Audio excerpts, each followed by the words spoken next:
জুলাই ঘোষণাপত্র ও সনদের দাবিতে আজ রবিবার কেন্দ্রীয় শহীদ মিনারে জনসমাবেশ করবে জাতীয় নাগরিক পার্টি এনসিপি। এই সমাবেশ থেকে নতুন বাংলাদেশের ইশতেহার ঘোষণা করবে রাজনৈতিক দলটি। সমাবেশ ঘিরে দেশবাসীর উদ্দেশ্যে শনিবার রাতে এনসিপির ভেরিফাইড ফেসবুক পেজে ভিডিও বার্তা দিয়েছেন দলটির শীর্ষ নেতারা। এনসিপির আহ্বায়ক নাহিদ ইসলাম ও দুই মুখ্য সংগঠক হাসনাত আব্দুল্লাহ ও সার্জিস আলম রাত 11:30টার দিকে এক ভিডিওতে এসব বার্তা দেন। এছাড়া দলের সদস্য সচিব আক্তার হোসেন পৃথক একটি ভিডিওতেও একই বার্তা দেন দেশবাসীর জন্য।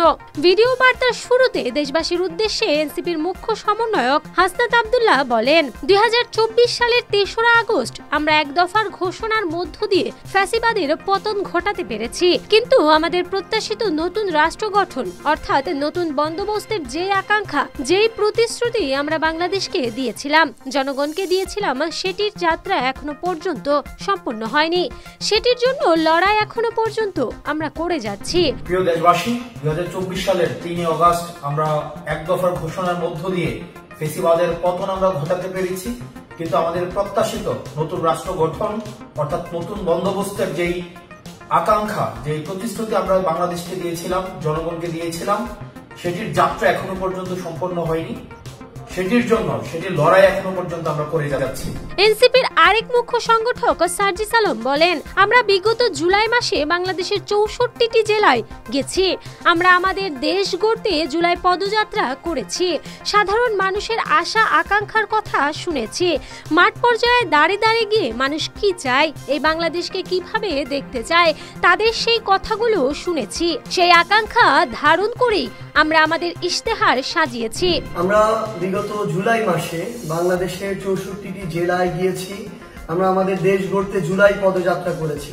বিচার, সংস্কার এবং নতুন সংবিধান এই লক্ষ্যকে সামনে রেখে নতুন করে রাষ্ট্র পুনর্গঠনের জন্য আমরা জনগণের কাছে গিয়েছি। সাধারণ মানুষের আশা আকাঙ্ক্ষার কথা শুনেছি। মাঠ পর্যায়ে দাঁড়িয়ে গিয়ে মানুষ কি চায়, এই বাংলাদেশকে কিভাবে দেখতে চায়, তাদের সেই কথাগুলো শুনেছি। এবং এই অভ্যুত্থানের সময় আমরা এই বাংলাদেশকে নিয়ে যে স্বপ্নগুলো দেখেছিলাম, আমাদের যে আকাঙ্ক্ষাগুলো, সেই আকাঙ্ক্ষাগুলো তাদের কাছে তুলে ধরেছি। এবং এই যে সামগ্রিকভাবে বাংলাদেশের প্রত্যেকটি জায়গায় জেলায় গিয়ে মানুষের যে চাওয়া পাওয়া আকাঙ্ক্ষা, সেগুলোকে ধারণ করে আমরা আগামী দিনের আমাদের যে ইশতেহার, সেই আমাদের এনসিপির ইশতেহার সাজিয়েছি। ভিডিও বার্তার একদম শেষে এনসিপির আহ্বায়ক নাহিদ ইসলাম বলেন, জুলাই গণ অভ্যুত্থানের 1 বছর পূর্তির দ্বার প্রান্তে আমরা 3রা আগস্ট আবারও শহীদ মিনারে জড়ো হচ্ছি। আমরা নতুন বাংলাদেশের আকাঙ্ক্ষা নিয়ে কাজ করছি। তিনি আরো বলেন, জুলাই পদযাত্রায় আমাদের যে অভিজ্ঞতা, মানুষের যে আকাঙ্ক্ষা, সবকিছু মিলিয়ে আগামীর যে নতুন বাংলাদেশ, সেই নতুন বাংলাদেশের ইশতেহার পাঠ করতে চাই। তিনি আরো বলেন, 3রা আগস্ট এক দফার যে নতুন বন্দোবস্ত এবং ফ্যাসিবাদী ব্যবস্থার বিলোপ, সেই দিনটিকে স্মরণ করতে চাচ্ছি। আগামীকাল শহীদ মিনারে বিকেল 4টায় আমরা জড়ো হচ্ছি। আপনাদের কাছে উদাত্ত আহ্বান, আপনারা ঢাকা আসুন, শহীদ মিনারে এসে যোগ দিন এবং আমাদের সঙ্গে থাকুন, আমাদের প্রতি সে আস্থাটি রাখুন। জুলাই গণ অভ্যুত্থানের 1 বছর পূর্তির দ্বার প্রান্তে আমরা আগামীকাল 3রা আগস্ট আবারও শহীদ মিনারে জড়ো হচ্ছি। আমরা নতুন বাংলাদেশের আকাঙ্ক্ষা নিয়ে কাজ করছি। আমাদের কাছে জুলাই কোনো সমাপ্তি ছিল না, জুলাই ছিল শুরু, একটি সম্ভাবনার শুরু, আকাঙ্ক্ষার শুরু। এই 1 বছর হয়তো আমাদের অনেক অপ্রাপ্তি রয়েছে, অনেক হতাশা রয়েছে, কিন্তু আমরা মনে করি যদি আমরা ঐক্যবদ্ধ থাকি, যদি আমাদের ভিতরে সেই স্বপ্নের বীজ এখনো থাকে, আমরা আমাদের সেই আকাঙ্ক্ষিত বাংলাদেশ গড়ে তুলতে পারবো। আমাদের গত 1 বছরের অভিজ্ঞতা, 1 বছরের সীমাবদ্ধতা, সবকিছু মিলিয়ে আমরা সামনের দিনের পথ চলতে চাই। আমরা দেশ গড়তে জুলাই পদযাত্রায় আমাদের যে অভিজ্ঞতা, মানুষের যে আকাঙ্ক্ষা, আমরা সবকিছু মিলিয়ে আগামীর যে নতুন বাংলাদেশ, সেই নতুন বাংলাদেশের ইশতেহার পাঠ করতে চাই। জাতীয় নাগরিক পার্টির পক্ষ থেকে, গণ অভ্যুত্থানের নেতৃবৃন্দের পক্ষ থেকে আমাদের আগামীর বাংলাদেশ, আগামীর রাষ্ট্রকল্পটি আমরা ঘোষণা করতে চাই।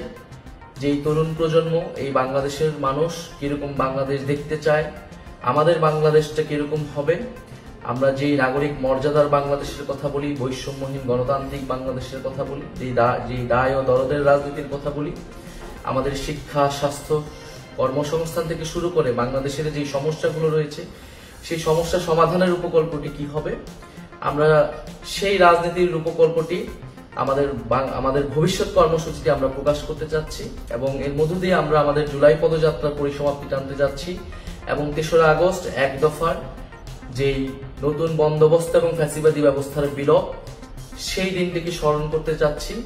আগামীকাল শহীদ মিনার বিকাল 4টায় আমরা জড়ো হচ্ছি। আপনাদের কাছে উদ্যত আহ্বান, আপনারা ঢাকা আসুন, শহীদ মিনার এসে যোগ দিন এবং আমাদের সাথে থাকুন, আমাদের প্রতি সেই আস্থাটি রাখুন। আমরা গণ অভ্যুত্থানে আপনাদের আস্থার প্রতীক হয়েছিলাম, আমরা আপনাদের সেই আস্থা ধরে রেখে বাংলাদেশ বিনির্মাণে জনগণের পক্ষে বাংলাদেশের স্বাধীনতা, সার্বভৌমত্ব এবং নাগরিক মর্যাদা প্রতিষ্ঠার জন্য আমাদের যে লড়াই, সেই লড়াই চালিয়ে যেতে চাই। আগামীকাল শহীদ মিনারে দেখা হচ্ছে বিকাল 4টায়। পৃথক ভিডিও বার্তায় এনসিপির সদস্য সচিব আক্তার হোসেন বলেন, ৩রা আগস্ট এক দফা ঘোষণার এক দফা পূর্তিতে জাতীয় নাগরিক পার্টি এনসিপির তরফে কেন্দ্রীয় শহীদ মিনারে নতুন বাংলাদেশ ইশতেহার ঘোষিত হবে। আসসালামু আলাইকুম সম্মানিত দেশবাসী, আগামীকাল ৩রা আগস্ট এক দফা ঘোষণার 1 বছর পূর্তিতে জাতীয় নাগরিক পার্টি এনসিপির তরফে কেন্দ্রীয় শহীদ মিনারে নতুন বাংলাদেশের ইশতেহার ঘোষিত হবে। সারা দেশের জাতীয় নাগরিক পার্টি এনসিপির নেতাকর্মী, শুভাকাঙ্ক্ষী এবং সাধারণ জনগণকে আগামীকালের সমাবেশে অংশগ্রহণ করার আহ্বান জানাই। জুলাই ঘোষণাপত্র, জুলাই সনদের বাস্তবায়ন, গণহত্যার দায়ে আওয়ামী লীগের বিচার এবং নতুন সংবিধানের দাবিতে আগামীকালের নতুন বাংলাদেশ ইশতেহার ঘোষণার সমাবেশে বিকেল 3টায় কেন্দ্রীয় শহীদ মিনারে দেখা হচ্ছে সকলের সঙ্গে। ইনকিলাব জিন্দাবাদ।